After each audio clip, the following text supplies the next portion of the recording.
ГСП онлайн. Городские новости сейчас. Четверг, 14:00. Историко-краеведческий музей. Коми-игры для школьников.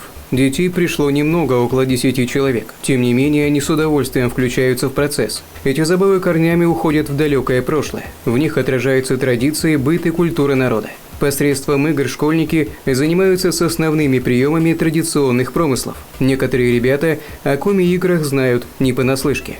В школе у нас, добрая очень учительница, и она нас любит, поэтому мы некоторые уроки как не учимся, а играем. Шир да угол, да, это мышь и угол. То есть есть водящие и углы. И вот всех человек больше на один, чем углов.